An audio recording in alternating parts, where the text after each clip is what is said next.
नमस्कार दोस्तों। कुछ स्वार्थी लोग अपना निजी स्वार्थ हल करने के लिए पूरे समाज का नुकसान करते हैं।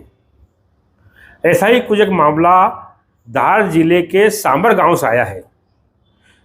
गांव के लोगों ने बताया कि गांव में एक बड़ा शासकीय तालाब था जिसके पानी से खेती होती थी। वह आसपास के जितने भी खेत थे उनके जो बोर है वो रिचार्ज होते थे और बोरिंग चलते थे। लेकिन पिछले वर्ष इस तालाब की पाल फूट गई, उसका सारा पानी बहकर निकल गया। एक वर्ष बीत जाने के बावजूद भी इस तालाब की पाल का रिपेयरिंग कार्य नहीं हो पा रहा है।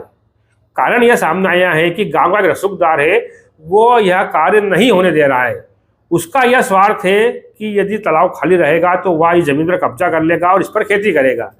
सैकड़ों किसानों का भविष्य यह खराब कर रहा है। लेकिन शासकीय अमला भी इतना असहाय मजबूर है कि वह इस रसूखदार का सामना नहीं कर पा रहा है।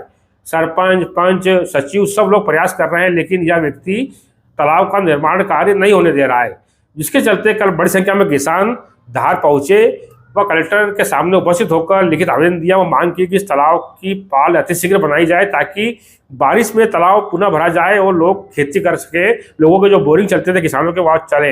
अब देखना यह है कि कलेक्टर के आदेश का पालन भी किया जाता है या ये रसूखदार उस आदेश पर भी भारी पड़ता है। आवेदन ये दिया है कि सरकारी तालाब की पाल फूट गई है तो सरकारी तालाब में पानी नहीं जा रहा है और किसानों के खेत में जा रहा है। एक एक दो दो बीघा जमीन नष्ट हो रही है फसल, और सरकारी तालाब में जाएगा। सांबर का है मामला, सांबर का है। और बाकी तालाब में अगर पानी जाएगा कम से कम 50 गांव का फायदा है उससे वाटर लेवल में।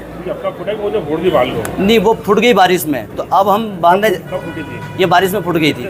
हाँ, तो एक साल में बनाई नहीं तक। हाँ, अभी नहीं बनी। हमने मंत्री सरपंच गए थे तो एक पड़ोसी ने मना कर दिया, जहाँ के मैं नहीं खोदने दूंगा।